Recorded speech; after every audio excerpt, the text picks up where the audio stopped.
So ಇವತ್ತು ಹುಬ್ಬಳ್ಳಿಯಲ್ಲಿ 25 ವರ್ಷಗಳ ಸವಿ ನೆನಪಿಗಾಗಿ ಅದರ ಸಾಧಕ ಬಾಧಕಗಳನ್ನು ಚರ್ಚೆ ಮಾಡಬೇಕು ಅಂತ ಒಂದು ವಿಚಾರ ಸಂಕಿರಣವನ್ನು ಒಂದು ಕಾರ್ಯಾಗಾರ ಮಾಡ್ತಾಯಿದ್ದೇವೆ. ಸೊ ಸುಮಾರು ಅಹಿಂದಾದಲ್ಲಿ ದಲಿತ ಮೂಮೆಂಟ್ನಲ್ಲಿ ಬೇರೆ ಬೇರೆ ವರ್ಗಗಳಲ್ಲಿ ಕೆಲಸ ಮಾಡಿರುವಂಥ ನಾಯಕರನ್ನ ಇವತ್ತು ಆಹ್ವಾನ ಮಾಡಿ ಅವರ ಅಭಿಪ್ರಾಯ ಪಡೀಲಿಕ್ಕೆ ಇವತ್ತು ಸಭೆಯ ಮುಖ್ಯ ಉದ್ದೇಶ.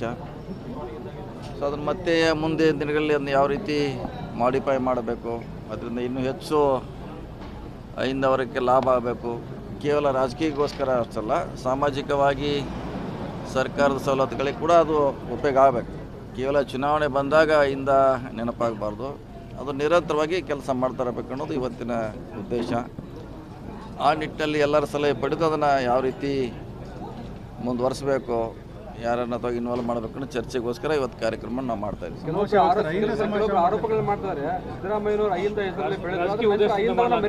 ಅದನ್ನೇ ನಿಮ್ಗೆ ಹೇಳ್ದ, ಈಗ ನೀವು ಕೇಳೋಕ್ಕಿಂತ ಮುಂಚೆನೇ ಹೇಳಿದ್ದೀವಿ, ರಾಜಕೀಯಕ್ಕೋಸ್ಕರ ಆಗಬಾರ್ದು, ಸಾಮಾಜಿಕವಾಗಿ ಅವರ ಶೈಕ್ಷಣಿಕ ಸರ್ಕಾರದ ಮಟ್ಟದಲ್ಲಿ ಸೇತುವೆ ರೀತಿಯ ಕೆಲಸ ಮಾಡಬೇಕು, ನಮ್ಮ ಸಮಸ್ಯೆಗಳನ್ನು ಆಲಿಸ್ಬೇಕು. ಕೇವಲ ರಾಜಕೀಯಕ್ಕೋಸ್ಕರ ಉಪಯೋಗ ಮಾಡೋದು ಸರಿಯಲ್ಲ, ನನ್ನ ವಾದ ಅದೇ ಇದೆ. ನೀವು ಕೇಳೋಕ್ಕಿಂತ ಮುಂಚೆ ನಾನು ಹೇಳಿದ್ದೀನಿ.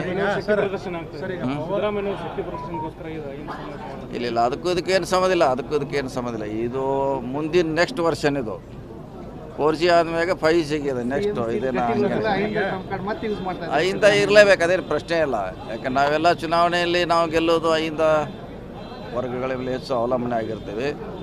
ಅದು ಕೇವಲ ರಾಜಕೀಯಕ್ಕೋಸ್ಕರ ಉಪಯೋಗ ಆಗಬಾರ್ದು.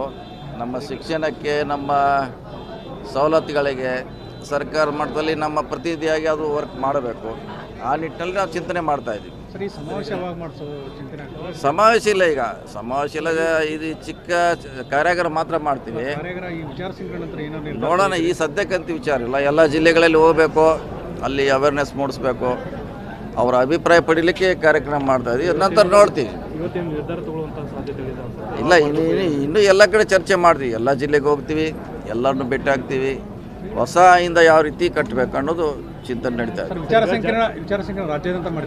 ಎಲ್ಲ ಅಂದರೆ ಡಿವಿಷನ್ ವೈಸ್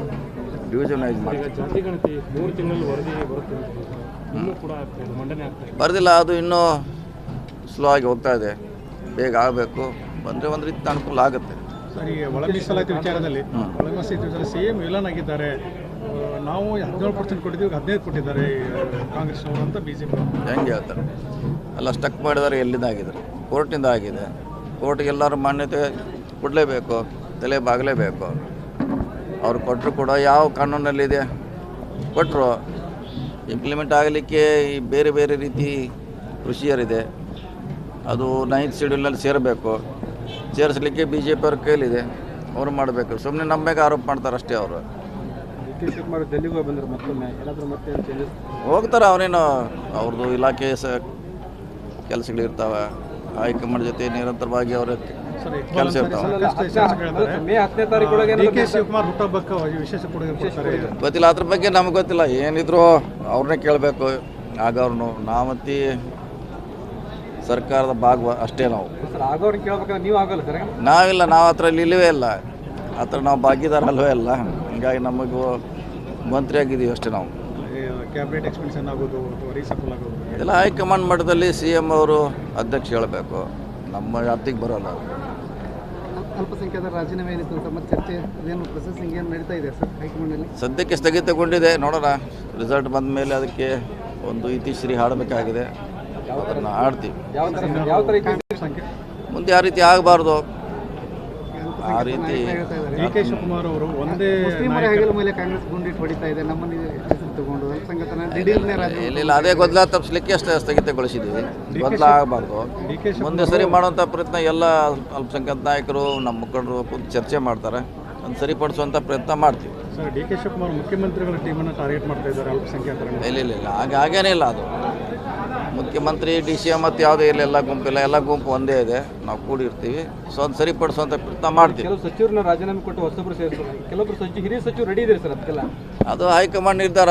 ಹೈಕಮಾಂಡ್ ಯಾರು ಹೇಳ್ತಾರೋ ಅವರು ಮುಂದುವರಿಬೇಕು, ಇಲ್ಲಾಂದ್ರೆ ಬೇರೆಯವ್ರಿಗೆ ಅವಕಾಶ ಕೊಡಲೇಬೇಕು. ಸರ್ ಏನಾದರೂ KPCC ಅಧ್ಯಕ್ಷ ಬದಲಾವಣೆ ಬಗ್ಗೆ ಚರ್ಚೆ ಆಗ್ತದೆ? ಏನಾದ್ರು ಬೆಂಗಳೂರಾಗ ಕೇಳಬೇಕ್ರಿ, ನಾವು ಇಲ್ಲಿ ಕೇಳಿ ನಾವೇನು ಹೇಳೋರು ಅಂತದ್ರ ಬಗ್ಗೆ. ನಾವು ಮಂತ್ರಿ ಅಷ್ಟೇ. Okay, thank you. Sir Salim